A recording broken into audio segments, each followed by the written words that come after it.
როგორც ყოველთვის, პრეზიდენტი ტრამპი მსოფლიოს თაუბრუს ახვევს და ამ შაბათ-კვირას ეს მართლა კონტროლიდან გამოვიდა. მოდით ჯერ მოვისმინოთ, რას ამბობდა ის Air Force One-ში. თუ 4 შაბათისთვის შეთანხმება არ იქნება, როცა ცეცხლის შეწყვეტა მთავრდება, გააგრძელებთ ცეცხლის შეწყვეტას თუ ისევ დაიწყებთ შეტევას. შეიძლება არ გავახანგრძლივო, მაგრამ ბლოკადა დარჩება. მაგრამ შეიძლება არ გავახანგრძლივო, ასე რომ ბლოკადა გაქვთ. და სამწუხაროდ ისევ მობიწევს ბომბების ჩამოგდება. კარგი, მარკ. მაშ პირდაპირ საქმეზე გადავიდეთ. ვაგრძელებთ ცეცხლის შეწყვეტას. თუ ისევ ბომბებს ყვრით ამ კვირის 4 შაბათიდან. სხვათა შორის, რომ ჩვენს მაყურებელსაც ეცოდინება, ამ ეპიზოდს წერთ კვირას, 19 აპრილს. რუთი, ჩვენ მოვისმინეთ პრეზიდენტი და ეხლა რაღაცას ვიტყვი. არ ვიცი დამეთანხმები თუ არა, მაგრამ გეტყვი რას ფიქრობს. ჩემი აზრით პრეზიდენტი ტრამპი ის ფიქრობს, რომ თუ იტყვის, რომ ისევ დავიწყებთ დაბომბვას, ეს უბიძგებს ირანის რეჟიმს გააფორმოს ის შეთანხმება, რაც მას სურს. თუ ისინი არ დაეთანხმებიან, მაშინ ისევ დაიწყებს დაბომბვას. მაგრამ ტრამპს რა ურჩევნია და ის ამას ისევ და ისევ ამბობს და მე მჯერა მისი. ის ამბობს, რომ მას სურს შეთანხმება, რომელიც ერთხელ და სამუდამოდ დაასრულებს ირანის ბირთვული იარაღის ძიებას, რაც ნიშნავს, რომ უკვე გამდიდრებული ურანი ირანიდან უნდა გაიტანონ. და მათი შესაძლებლობა გაამდიდრონ ახალი ურანი უნდა დასრულდეს. და ეს არის მისი ორი ძირითადი წითელი ხაზი ბირთვულ პროგრამასთან დაკავშირებით. ამ დრომდე ირანელები უარს ამბობდნენ ასე შორს წასვლაზე. ისინი სიტყვებით ყველანაირ თამაშს ითამაშებენ, მაგრამ მთავარ საკითხზე შეასრულებენ თუ არა ამ პირობებს, მათ უარი თქვეს. ასე რომ თუ ირანელების ქცევაში ცვლილება არ იქნება, შეიძლება ითქვას, რომ ისევ ომისკენ მივდივართ. მაგრამ ორი ღია კითხვა არსებობს. პასუხი არ მაქვს, უბრალოდ მინდა ეს საკითხები წამოვწიო, რომ თქვენ და ის ადამიანები, ვინც ისრაელი უდიპლომატურად წადევნებთ თვალს, ამაზე იფიქროთ. პირველი ვარიანტია, რომ შესაძლოა ირანელებს იმდენად ძლიერად დაარტყეს და აღარ სურთ ომში დაბრუნება, რომ ბოლოს და ბოლოს დათმობებზე წავლენ, რასაც აქამდე არ აკეთებდნენ. ფიქრობ ეს ნაკლებად სავარაუდოა, მაგრამ შესაძლებელია, ნაკლებად სავარაუდოა. სხვა შესაძლებლობაა, რომ ტრამპმა თქვა, შეგვიძლია ისევ დავარტყათ მათ. და ყველა ფიქრობს, რომ ის დაბომბვის კამპანიას დაუბრუნდება, ხომ ასეა? და მანაც კი მგონი ეს სიტყვები გამოიყენა. ადრე დაუბომბეთ ისინი, ისევ შეგვიძლია დაუბომბოთ. მაგრამ შეიძლება და ტრამპს ეს უყვარს, ის გააოცებს მათ. შეიძლება სხვა რამეს გააკეთებს, შეიძლება სახმელეთო შეჭრასაც განახორციელებს. ჩემი საყვარელი ვარიანტია, რომ ის დაიკავებს იმ კუნძულს, სადაც ყველა ნავთობის ობიექტია. და შემდეგ შეუძლია შესთავაზოს ბლოკადის დასრულება, რადგან მათ აღარ ექნებათ არაფერი გასაგზავნი. თუ ის ნავთობის კუნძულს დაიკავებს, დიახ. მაგრამ მე ვფიქრობდი, რომ თუ ტრამპი სამხედრო მოქმედებებს დაუბრუნდება, უნდა ველოდოთ მოულოდნელს. არა უბრალოდ დაბომბების კამპანიის დაბრუნებას, არა იმავეს გაგრძელებას. უნდა ველოდოთ რაღაც განსხვავებულს. კარგი, არა, არ ვეწინააღმდეგები შენს აზრს, იმაზე, რომ ტრამპს შეთანხმება ურჩევნია და ასე შემდეგ. სადაც არ დაგეთანხმე, ის არის, რომ მე ვფიქრობ, შენ შეთანხმებას ამჯობინებ და მე არ მგონია, რომ ჯიჰადისტებთან შეთანხმების მიღწევა შესაძლებელია, რაც არ უნდა იყოს. და რომ ნებისმიერი შეთანხმება მათთან უკვე ნიშნავს, რომ წაგებული ხარ. მაგრამ აი საინტერესო რამ ამ უიკენდზე. და შევნიშნეთ ცვლილება ისრაელის განწყობაში, ისრაელელების განწყობაში, არა მთელი ისრაელის. და ეს იყო პირველ რიგში რამდენიმე რამ. პირველ რიგში ცეცხლის შეწყვეტა იყო. 10 დღიანი ცეცხლის შეწყვეტა დაიწყო ლიბანთან. და პრეზიდენტმა ტრამპმა Truth Social-ზე გამოაკვეყნა რაღაც, რამაც ბევრი ადამიანი გააკვირვა მისი მკაცრი ტონის გამო. ასე შეშუ მიიღებს ყველა ბირთვულ მტვერს, რომელიც შეიქმნება ჩვენი დიდი B2 ბომბდამშენების მიერ. ფული არ გადაეცემა არც ერთ შემთხვევაში, არც ერთ ფორმაში და არც ერთ გზით. ეს შეთანხმება არც ერთ შემთხვევაში არ ეხება ლიბანს, მაგრამ აშშ-ში ცალკე იმუშავებს ლიბანთან და შესაბამისი გზით მოაგვარებს ჰეზბოლას საკითხს. ისრაელი აღარ დაბომბავს ლიბანს. მათ ამის გაკეთება აშშ-ის მიერ ეკრძალებათ. საკმარისია რაც იყო. ეხლა როცა ის ამბობს დიდი ასოებით, ისრაელს ეკრძალება ლიბანში დაბომბვა. და იცით, საკმარისია რაც იყო. ეხლა პირველ რიგში საინტერესო ის არის, რომ ლიბანთან დადებული ცეცხლის შეწყვეტის შეთანხმების მიხედვით ისრაელს არა მხოლოდ შეუძლია, არამედ ვალდებულია უპასუხოს თავდასხმას ჰეზბოლას მხრიდან. არამედ თუ დავინახავთ რაიმე მყისიერ საფრთხეს, ან თუნდაც ჰეზბოლას მოძრაობის გეგმებს, ისრაელს აქვს უფლება განახორციელოს თავდასხმა და სწორედ ამას ვაკეთებდით. ეხლა საინტერესოა, რომ ეს tweet-ი, თუმცა ამას tweet-ს ვერ ვუწოდებ, რადგან ეს Truth Social-ზეა, მაგრამ კარგი. მისი პოსტები ყველგან იყო გავრცელებული. მან თქვა, რომ ირანი დათანხმდა, ჩვენ ერთად შევალთ და ბირთვულ მტვერს გავანადგურებთ. შემდეგ თქვა, ირანი ჰორმუზის სრუტე ღია, ის დახურულია. ბლოკადა გვაქვს, ბლოკადა არ გვაქვს. ირანი დათანხმდა, შეთანხმება იქნება. და შემდეგ შაბათ-კვირის განმავლობაში ირანის ოფიციალური პირები იყვნენ. ეხლა ჩვენ არ ვიცით, ვინ ხელმძღვანელობს ყველაფერს, ვინ მართავს იქ სიტუაციას, რადგან რეჟიმი დაშლილია. მაგრამ ლიდერები ამბობდნენ, არა, ჩვენ არ თმობთ ჩვენს ბირთვულ იარაღს, არ თმობთ ბირთვულ მტვერს და არ თმობთ ურანის გამდიდრების უფლებას. და ამას გარდა ჩვენ ისევ ვკეტავთ ჰორმუზის სრუტეს. და ამას რომ თავი დავამატოთ, ირანმა ცეცხლი გაუხსნა 2 ინდურ ნავს, რომლებსაც ჰორმუზის სრუტეში გავლაზე ნებართვა ჰქონდათ მიღებული. ასე რომ, აი რას ვიტყოდი. შემდეგ ეხლა ტრამპს არ უყვარს, როცა მას სულელად თვლიან. ამიტომ ვფიქრობ, რომ შაბათ-კვირის ბოლოსთვის უფრო მეტი ისრაელი, ვინც ამბობდა, როგორც ჩანს, ომი დასროდა. ეხლა ისრაელები ამბობენ, რომ როგორც ჩანს, ჩვენს დამოუკიდებლობის დღემდე, რომელიც 4 შაბათსა, ომი ისევ განახლდება. მაგრამ ამ წმენას კიდევ უფრო ამძაფრებს პრეზიდენტი ტრამპის კიდევ ერთი პოსტი, სადაც ამბობს, მოსწონთ თუ არა ხალხს ისრაელი. მათ დაამტკიცეს, რომ ამერიკის შეერთებული შტატების დიდი მოკავშირეები არიან. ისინი მამაცები, გაბედულები, ერთგულები და ჭკვიანები არიან. და განსხვავებით სხვებისგან, რომლებმაც კონფლიქტისა და სტრესის მომენტში თავიანთი ნამდვილი სახე აჩვენეს, ისრაელი მტკიცედ იბრძვის და იცის, როგორ გაიმარჯვოს.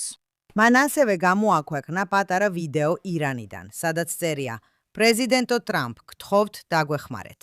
ასე რომ, აი რა ხდება. ჩვენ გჯერა, მე მჯერა, რომ ამ კვირაში ისევ ომისკენ მივდივართ. როგორც ადრე ვთქვი, ვფიქრობ ეს საკმაოდ რეალურია. უბრალოდ ვფიქრობ, რომ ეს აუცილებელი არ არის, რომ იგივე იყოს. როგორც ადრე ვთქვი, აუცილებელი არ არის, რომ იგივე განმეორდეს. თქვი, სიურპრიზს ელოდეთ. მინდა პრეზიდენტს შევეგამათო. და ვფიქრობ, რომ ის, როგორც მან ისაუბრა ან დაწერა თავის პირველ Truth Social პოსტში, სადაც ისრაელზე საუბრობდა, მიუღებელია და საკმარისია. ვიცი, რომ ტრამპისგან თავაზიანობას არ ველოდები. ეს ტრამპის სტილი არ არის. ტრამპი ძალიან გულწრფელია. ის გეუბნება იმას, რასაც იმ მომენტში ფიქრობს და ბევრი ფილტრი არ აქვს. მაგრამ ის მოკავშირეს ესაუბრებოდა. ის ესაუბრებოდა ახლო მეგობარს, ის ესაუბრებოდა ქვეყანას, რომელმაც შეერთებულ შტატებს მნიშვნელოვანი სადაზვერო ინფორმაცია მიაწოდა. ის ესაუბრება ქვეყანას, რომელმაც თავისი ჯარისკაცები ბრძოლაში გაგზავნა, რათა დაეხმაროს ამ ომში გამარჯვებას და ამისთვის სიცოცხლე გასწია. ის ესაუბრება ქვეყანას, რომელიც ძალიან ძლიერი მოკავშირეა, არა მხოლოდ სიტყვებით, არამედ საქმითაც. და მე ვეთყოდი პრეზიდენტს, რომ მისი განცხადებები, რომ თქვენ აკრძალული ხართ, ჩემთვის მიუღებელია.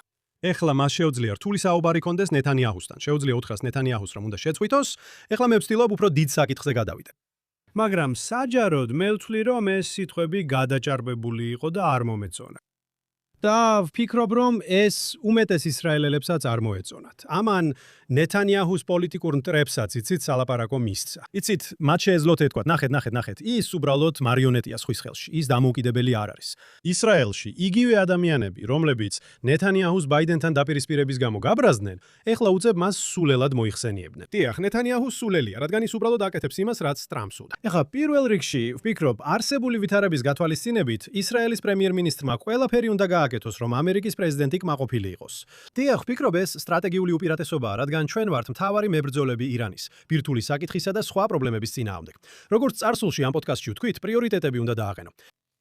და ვფიქრობ, მიუხედავად იმისა, რომ ტრამპი არასდროს აღიარებს საჯაროდ შეცდომას, ფაქტია, რომ მან გუშინ მეორე tweet-იც დაწერა. დიახ, სადაც თქვა, რომ ისრაელი დიდი მოკავშირე და მეგობარია და იმ ადამიანებმა, ვისაც ისრაელი არ მოსწონთ, ეს უნდა იცოდნენ. და შემდეგ მან, როგორც იცით, ყველა ჩვენს ღირსებაზე ისაუბრა. დიახ.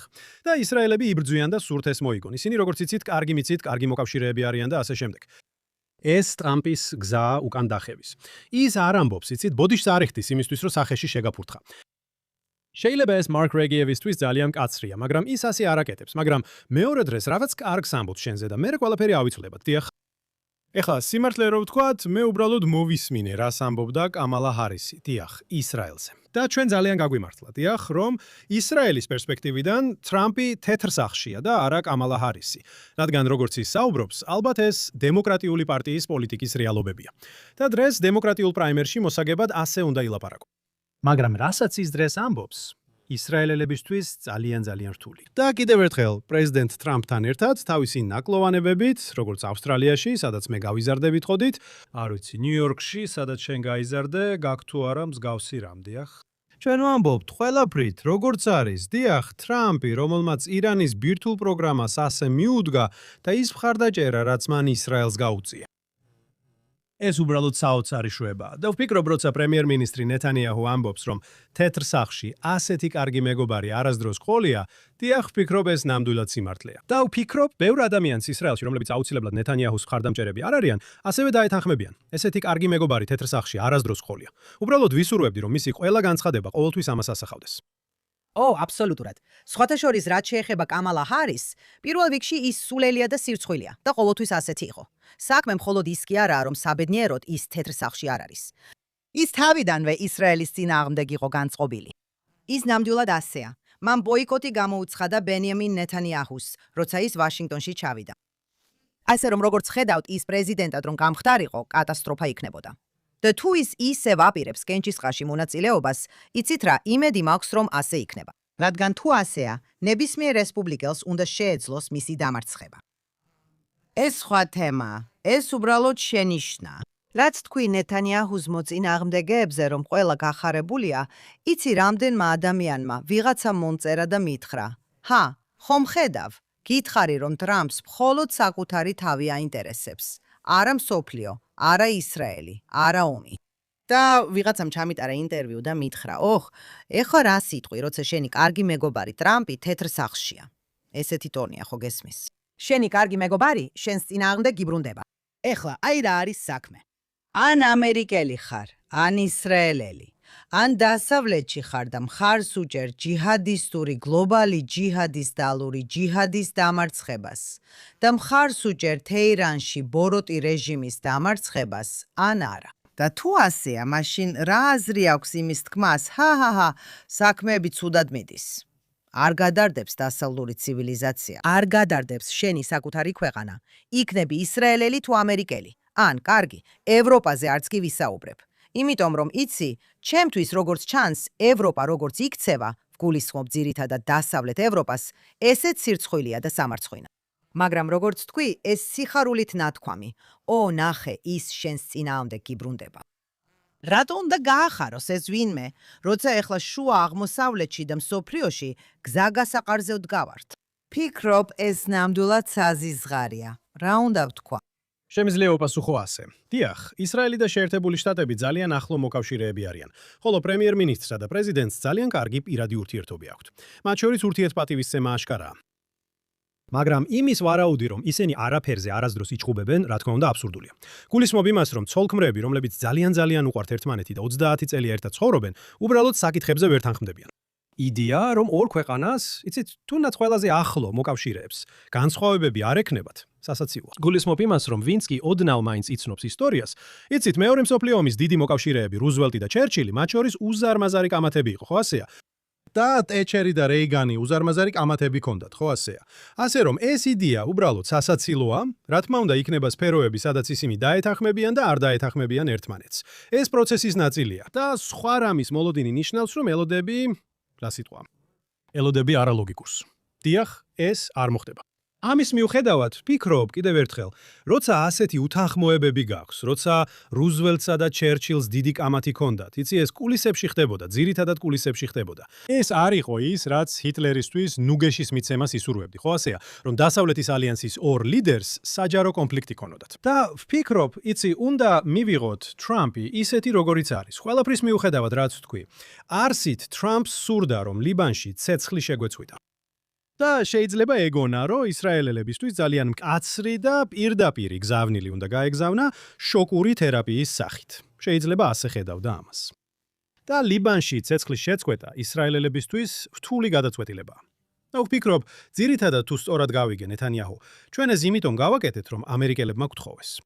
და ირანის ამბავი არის მთავარი ამბავი. და ჩვენ იცით მზად ვართ, იცით ლენინი, ბოლშევიკური რევოლუციის ლიდერი რუსეთში, ცნობილია რომ თქვა, ერთი ნაბიჯი უკან, ორი ნაბიჯი წინ. ხომ ასეა? ჩვენ ლიბანის თემას დროებით ვაჩერებთ. ამას შევწყვეტ. არსებობს მოლაპარაკებების შესაძლებლობა ლიბანის პრეზიდენტთან. ნახავთ რა მოხდება. ეს სულ სხვა ამბავია. მაგრამ იქ პაუზას გავაკეთებთ, ყურადღებას მთავარ საკითხზე გავამახვილებთ. მთავარი საკითხი თეირანია. არა ის თამაში ან ის, რაც ბეირუთში ხდება. ასე რომ, ალბათ, იცით, ვფიქრობ, ნეთანიაჰუმ სწორი გადაწყვეტილება მიიღო.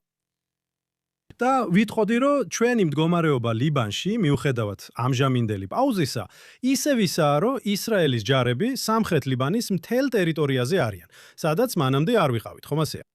ჩვენ შეგვიძლია ვაკონტროლოთ ის ტერიტორია, რომელსაც ახლა ვაკონტროლებთ. ცეცხლის შეწყვეტის შეთანხმების ფარგლებში არ არის მოთხოვნა, რომ ისრაელმა უკან დაიხიოს, მიუხედავად იმისა, რომ ეს ჰეზბოლას ერთ-ერთი მოთხოვნა იყო. არა, ჩვენ უკან არ ვიხევთ. ჩვენ ვაკონტროლებთ იმ ტერიტორიას, სადაც ვართ, რაც ნიშნავს, რომ შეგვიძლია გავაგრძელოთ ჰეზბოლას ინფრასტრუქტურის განადგურება. ისევე როგორც ამ ცეცხლის შეწყვეტამდე, ჩვენ შეგვიძლია ვიყოთ პროაქტიულები. და თუ დავინახავთ საფრთხეს ჩვენი ძალებისთვის, თუ დავინახავთ, რომ ჰეზბოლა აკეთებს იმას, რაც არ უნდა გააკეთოს, შეგვიძლია გავანადგუროთ, როგორც აქამდე ვაკეთებდით. და ვფიქრობ, ლიბანში მიმდინარე პოლიტიკური პროცესები ძალიან საინტერესოა, რადგან მას შემდეგ, რაც ამ კვირაში საუბარი დავიწყეთ და ჩვენი წინა პოდკასტი ჩავწერეთ, დაიწყო ოფიციალური მოლაპარაკებები ისრაელსა და ლიბანს შორის. ეხლა, ამ მოლაპარაკებებთან დაკავშირებით ძალიან რეალისტურად ვარ განწყობილი, რადგან ლიბანის მთავრობა სუსტია, დიახ. და მათი შესაძლებლობა ისრაელთან შეთანხმებას მიაღწიონ და უბრალოდ, იცით, ჰეზბოლას განაიარაღონ, პრობლემურია. ეს ძალიან შეზღუდულია. მაგრამ ამ მოლაპარაკებებით ლიბანთან ახალ დინამიკას ვიწყებთ, რაც ნამდვილად პვილად პოზიტიური დინამიკაა. და ვინ იცის სად მიგვიყვანს ეს? კი არა, ეს მართალია. თუმცა კიდევ ერთხელ, ლიბანი ნამდვილად სუვერენული ქვეყანა არ არის. ჰეზბოლა ყველაფერს აკონტროლებს იქ. ცხადია, ეს დიდი წინსვლა იქნებოდა თუ როგორღაც ერთად ისრაელი და ლიბანი ჰეზბოლას დაამარცხებენ. დავიჯერებ, როცა ვნახავ და ასე შემდეგ. მაგრამ კიდევ ერთხელ ისრაელმა დაიტოვა უფლება და ეს შეთანხმების მიხედვითაცა გააკეთოს ყველაფერი, რაც საჭიროა თავისი საზღვრების დასაცავად. და ეს ნორმალურია, რომ პაუზა აიღონ, რადგან ირანი ნამდვილად უფრო დიდი პრობლემაა. მაგრამ მინდა ვთქვა, იცით, ძალიან რთული ამ საკითხების შედარება წინა მთავრობებთან, განსაკუთრებით მეორე მსოფლიო ომთან. და მიზეზი ისაა, რომ ახლა გვაქვს სოციალური მედია. იცით, წინა თაობებში, როცა ამბობდით, რომ რაღაცები საჯაროდ ვერ გავრცელდებოდა, მაშინაც კი თუ ვრცელდებოდა, ამასთან ახლდა საჯარო განცხადება. გაზეთის გამოსაცემად და დასაბეჭდად 24 საათი იყო საჭირო, ხომ ასეა? აქ კი ყველაფერი რეალურ დროში გვაქვს. Twitter-ზე, Truth Social-ზე. და თქვენ გაქვთ აიათოლას Twitter-ზე დაწერილი კომენტარებიც იქნება და ასევე ტრამპსაც უყვარს. ის სულ ტელეფონზეა და კომენტარებს წერს. ასე რომ, ამ ყველაფრის შედარება შეუძლებელია. ყველაფერი საჯაროა. ეხლა ნეთანიაჰუსა და ტრამპს შორის განსხვავება ისაა, რომ ტრამპი თავად წერს პოსტებს ტელეფონზე თითებით. ჩვენ ეს ვიცით იმ შეცდომების გამო, რაც მათშია. ეს არ არის ისე, თითქოს მისი საზოგადოებასთან ურთიერთობის ოფისი აკეთებდეს ამას და ასწორებდეს. ის უბრალოდ აფრქვევს იმას, რაც სულს თქვას მოცემულ მომენტში. ხოლო ნეთანიაჰუს სულ სხვა ამბავია. არ ვარ დარწმუნებული, რომ მას საერთოდაც კი შეუძლია პირადად რამე Twitter-ზე დაწეროს. მას ამისთვის გუნდი ჰყავს. ის ფრთხილად არჩევს სიტყვებს. ის ძალიან გამართული და მჭეომეტყველია და ნამდვილად არ უშვებს გრამატიკულ შეცდომებს. არც ინგლისურად და არც ებრაულად. ეს სულ სხვა საკითხია. მაგრამ ამ ღია, უკონტროლო სოციალური მედიის სივრცეს თავისი დადებითი მხარეც აქვს და თავისი პრობლემაც. მისი უპირატესობა ისაა, რომ ჩვენ შეგვიძლია ვნახოთ, რას ფიქრობენ ლიდერები კონკრეტულ მომენტში, განსაკუთრებით ამ მომენტში. რადგან ირანის ირანის საგარეო საქმეთა სამინისტროს სპიკერი და ირანის პარლამენტის თავმჯდომარე, იმის გამო, რომ ისინი სოციალურ მედიაში აქტიურობენ, ჩვენ ვიცით, რომ ისინი ტრამპს არას ეუბნებიან, მაშინ როცა ის ამბობს, რომ ისინი თანხმდებიან. ეს იღბლიანია. ჩვენ შეგვიძლია ვნახოთ, რას ამბობენ ისინი სინამდვილეში და მე ამის მომხრე ვარ. ამიტომ უბრალოდ ვითხოვდი შემდეგს. ადრე ვთქვათ, რუზველტი ჩერჩილთან კამათობდა, მას ყოველთვის შეეძლო, იცით, არასაჯარო საუბარი ქონოდა. როგორ ერქვა. იყო ერთი კაცი, რესტონი, რომელიც მაშინ New York Times-ის მთავარი კოლუმნისტი იყო და ფონის საუბარი. და ის დაწერდა სვეტს, სადაც ითხოვდა, რომ თეთრი სახლი ბრიტანელებზე გაბრაზებულია. დიახ, სოციალური მედია ყველაფერს ბევრად უფრო დაუყოვნებელს და თვალში საცემს ხდის. მაგრამ თუ შენ რომელიმე მოკავშირესთან ქონდა კონფლიქტი და გინდოდა მესიჯის გაგზავნა, იცი, ადრე ესეც ასე ხდებოდა. შეიძლება დროის შერჩევა ცოტა სხვანაირი იყო. ეს დიდი ხნის წინ იყო. მეორე დრის გაზეთი ან CBS-ზე რადიო გადაცემა ან რაღაცა მსგავსი, ხო? ეხლა მინდა ვისაუბრო იმაზე, რომ კვირა დღეს, წერთ პოდკასტს, რადგან 4 შაბათი ისრაელში დღესასწაულია. ეს დამოუკიდებლობის დღეა და იმედი მაქვს ყველანი გავერთობით. ხოლო სამშაბათი დაღუპული ჯარისკაცებისა და ტერორიზმის მსხვერპლთა ხსოვნის დღეა. უკიდურესობა, ან ქვეყანაში ეს ყოველთვის შესაფერისია. აქ ამას კიდევ უფრო დიდი მნიშვნელობა ენიჭება. სწორია, უბრალოდ მინდოდა მეთქვა, დიახ, როცა ისრაელი უკვე 79 წელს იწყებს, ხო ასეა. ფიქრობ, ყველა იმ პრობლემისა და გამოწვევის მიუხედავად, რაც გვაქვს, ხო ასეა, ბევრი რამ არის ისეთი, რომ ჩიქა მხოლოდ ნახევრად სავსეა. დიახ, ირანის რეჟიმი ჯერ კიდევ არსებობს და ჰამასი კვლავ აკონტროლებს ღაზის დიდ ნაწილს. თუმცა ჩვენ ვაკონტროლებთ ღაზის უმეტესობას. და ჰეზბოლა მიუხედავად იმისა, რომ ის ჰამასის მსგავსად მნიშვნელოვნად დასუსტდა, ჯერ კიდევ არსებობს, ხო ასეა. ჩვენ ჯერ კიდევ გვაქვს საფრთხეები, ხო ასეა. მაგრამ მნიშვნელოვანია, არ დავივიწყოთ ნახევრად სავსე ჩიქა, ხო ასეა. და ბენიამინ ნეთანიაჰუმ თქვა, რომ ჩვენ ყველა მიზანს ჯერ არ მივახციეთ. და ჩვენ მაინც მივახცევთ მათ, ასე თუ ისე როგორც ტრამპი. დიახ, ან სამხედრო გზით გავაკეთებთ ამას, ან დიპლომატიურად. მაგრამ ფაქტია, რომ ჩვენ გვაქვს უზარმაზარი ისრაელის ბუფერული ზონა ღაზაში, რაც ნიშნავს, რომ ჰამასის ტერორისტი ბანდიტები აღარ დგანან პირდაპირ საზღვარზე და აღარ უყურებენ თვალებში ისრაელის სამოქალაქო მოსახლეობას. და იგივეა ლიბანშიც, რადგან ისრაელის ჯარისკაცები ჯერ კიდევ სამხრეთ ლიბანში არიან. ჰეზბოლას ბანდიტები აღარ დგანან პირდაპირ საზღვარზე, როგორც ადრე, ხო ასეა. სირიაში ახლა გვაქვს ეს ბუფერული ზონა, სადაც ისრაელის თავდაცვის ძალები უკვე 2 თვეა იმყოფებიან და ირანთანაც, ხო ასეა. ყველაზე ცუდი სცენარის შემთხვევაში, ხო ესეა. ირანის განეიტრალებაზე შეთანხმება არ არსებობს. მიუხედავად ამისა, ჩვენ მაინც მნიშვნელოვნად დავასუსტეთ ირანული მონსტრი. ამიტომ ვფიქრობ, რომ ამ ხსოვნის დღესა და დამოუკიდებლობის დღეს პირველ რიგში მადლობას ვუხდით ყველა იმ ახალგაზრდა ისრაელელს, მამაკაცსა და ქალს, რომლებმაც ამ ქვეყნის თავისუფლებისთვის სიცოცხლე გასწირეს, ხომ ასეა? და ამავე დროს ვფიქრობ, შეგვიძლია ვთქვათ, მოусმინეთ, ყოველი სიცოცხლე, რომელიც 2023 წლის 7 ოქტომბრის შემდეგ დაიკარგა და ძალიან ბევრი სიცოცხლე დაიკარგა, დიახ, მაგრამ უნდა თქვათ, რომ ამ სიცოცხლეებმა გზა გაუკვალეს იმ უმაღლეს სტრატეგიულ მდგომარეობას, რომელშიც დღეს ისრაელი იმყოფება. ჩვენ უფრო ძლიერები ვართ, ჩვენ უფრო უსაფრთხოდ ვართ, ჩვენ უფრო დაცულები ვართ, ვიდრე 3 წლის წინ ამ დროს ვიყავით. ამაში ეჯრი არ არის. და რაც გასაკვირია, შეკელი იმდენად ძლიერი არის, რომ მალე ისრაელის ბანკს ჩარევა მოუწევს. 1 წლის განმავლობაში შეიძლება დოლართან პარიტეტი კონდეს. ანუ, საფონდო ბირჟა აყვავებულია. ეს მართლაც საიდუმლოა, მაგრამ ფაქტია. და კიდევ ერთ რამეს გეტყვით, რაც თქვენ ახსენეთ, რომ უკეთეს მდგომარეობაში ვართ. 3 წლის წინ, ან თუნდაც ნაკლებს ამ წელზე, თუ ვინმეს ეთქვა, რომ ჩვენი თვითმფრინავები, არა მხოლოდ ამერიკული, არამედ ისრაელის თვითმფრინავებიც, შეძლებდნენ თავისუფლად ფრენას აქეთ-იქით, ირანში ისე, რომ არ ჩამოაგდებდნენ, ისე, რომ პილოტები უსაფრთხოდ დაბრუნდებოდნენ, თქვენ იტყოდით, რომ ის ადამიანი გიჟია. ირანი იყო დიდი, საშიში ბოროტმოქმედი. და ნახეთ, რა გამოვავლინეთ და რა გავაკეთეთ. ეს ძალიან მნიშვნელოვანია. როგორც თქვით, თუნდაც ეს იყოს ყველაფერი, რასაც მივახცევთ, ეს უკვე ბევრია. ერთადერთი, რაც მაწუხებს და იმედი მაქვს არ მოხდება, არის ის, რომ ჩვენ ესე ახლოს ვართ. და ისევ, თუ ჩვენ მოусმენთ პროპაგანდას. ან ხო იცით, დასავლეთი ამბობს, რომ თითქოს შეთანხმების მიღწევა სურთ, ან რაღაცა მსგავსი. რის გამოც შეიძლება მოგვიწიოს უკან დახევა და დავივიწყოთ ის, რომ მათ სიტყვას ვერ ენდობი და მათთან შეთანხმებას ვერ დადებ. მართლა უნდა შეცვალო სიტყვა შეთანხმება, სიტყვით დამარცხება. ამიტომ გავიმეორებ იმას, რაც წინა პოდკასტში ვთქვი, რუთი.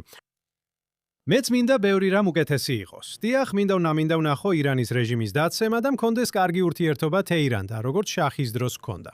და მინდა ჰამასი მთლიანად გააძევონ ღაზადან, მინდა ხიზბალახი მთლიანად გააძევონ ლიბანიდან და მქონდეს მათთან სამშვიდობო ხელშეკრულება და ასე შემდეგ. ამის მიუხედავად, უნდა ვიყო რეალისტი და უნდა ვთქვა, რომ სრულყოფილებამ არ უნდა შეუშალოს ხელი შესაძლებელსა და კარგს, ხო ასეა? და თუ უბრალოდ დაფიქრდებით, 3 წლის წინ ირანელებს ეს სტრატეგია ჰქონდათ. ისინი ბირთვული იარაღამდე მისვლას ძალიან მიუახლოვდნენ. ეს არა მარკ რეგევი ამბობს, არამედ ასე თქვა IAEA, ასე თქვა გაერომ, ხომ ასეა? ისინი ძალიან ახლოს იყვნენ, უფრო ახლოს ვიდრე ოდესმე რო ქონოდათ საკმარისი გახლეჩადი მასალა ბომბისთვის. და ამავე დროს ისინი ქმნიდნენ თავიანთ პროქსი არმიებს, ტერორისტულ არმიებს ისრაელის საზღვარზე, ჰამასი სამხრეთში, ჰუთები იემენში, ხიზბულა ლიბანში. მახსოვს როგორ ვიჯექი სამთავრობო შეხვედრებზე, როცა წლების წინ მთავრობაში ვიყავი, დიახ. და მათ შეეძლოთ 10,000-ობით რაკეტის გაშვება ისრაელის ყველა ნაწილისკენ. და ვექნებოდა მასობრივი მსხვერპლი, ხო ესეა. და ეხლა მათ მაინც შეუძლიათ, როგორც გას უკვირას ვნახეთ, ისრაელის მიმართულებით რაკეტების გაშვება, მაგრამ ეს მხოლოდ მცირე ნაწილია იმასთან შედარებით, რაც ადრე შეეძლოთ, იმის გამო, რაც ჩვენ გავაკეთეთ სხვადასხვა უჩხულების განიარაღებისთვის. და ვფიქრობ, ამასთან დაკავშირებით კიდევ ერთხელ მნიშვნელოვანია, განსაკუთრებით როცა ვუახლოვდებით ხსოვნის დღესა და დამოუკიდებლობის დღეს, გავიხსენოთ რა არის მიღწეული. ჯერ კიდევ ბევრი რამ არის გასაკეთებელი, მაგრამ გავიხსენოთ რაც უკვე გვაქვს მიღწეული. და ყოველთვის ვამბობდი, თუ უკან გაიხედავთ და ნახავთ, სად იყო ისრაელი 78 წლის წინ, როცა ბენ-გურიონმა 1948 წელს გამოაცხადა ისრაელის სახელმწიფო, და თუ შეხედავთ, სად ვართ დღეს, მაშინ არსებობდა ეგზისტენციალური საფრთხე თავად ისრაელის სახელმწიფოს არსებობისთვის. ამერიკელებმა ბენ-გურიონს უთხრეს, მოусმინე, მარშალმა შარეტს უთხრა, რომელსაც მაშინ შერტოკი ერქვა, ვაშინგტონში შეხვედრაზე დამოუკიდებლობის გამოცხადებამდე 2 კვირით ადრე, უთხრა, მოусმინეთ ბიჭებო, შეიძლება ეს ვერ მოიგოთ და ჩვენ ამერიკელ ჯარებს არ გამოგიგზავნით დასახმარებლად, ხომ ასე? თუ დამოუკიდებლობას გამოაცხადებთ, ამ ყველაფერში მარტო დარჩებით. და იცით, მან პენტაგონისა და CIA-სგან ანალიზი მიიღო. არაბები რიცხობრივად აღემატებიან ისრაელს. არაბებს მეტი იარაღი აქვს ვიდრე ისრაელს. არ არის გარანტია, რომ ისინი აუცილებლად წარმატებას მიაღწევენ. ის გულწრფელ რჩევას აძლევდა და ეუბნებოდა, არ გააკეთო ეს. შეიძლება ეს ომი ვერ მოიგო და ჩვენ არ მოვალთ, რომ გადაგარჩინოთ, ხომ ასეა, ხომ ასე. ბენ-გურიონმა ეს ნაბიჯი გადადგა, გამოაცხადა დამოუკიდებლობა და რა მოხდა, იცით? ჩვენ გავიმარჯვეთ. და მას შემდეგ სიმართლე ისაა, რომ ჩვენ უფრო ძლიერები ვართ პოლიტიკურად, უფრო ძლიერები ვართ დემოგრაფიულად, უფრო ძლიერები ვართ ეკონომიკურად, უფრო ძლიერები ვართ სამხედრო თვალსაზრისით, უფრო ძლიერები ვართ სტრატეგიულად, ვიდრე ოდესმე. და ამისთვის ვფიქრობ, ყველა ისრაელს შეუძლია ღიმილით აღნიშნოს წლევანდელი დამოუკიდებლობის დღე. აბსოლუტურად. და შემდეგ ჯერზე, როცა აქ ვიქნებით ან სტუდიაში შევიკრიბებით, კითხვა იქნება, მოგვიწევს თუ არა ბომბსაფრებში გაქცევა. ნახოთ. ნახავთ. სასიამოვნოა თქვენთან საუბარი, რუთი.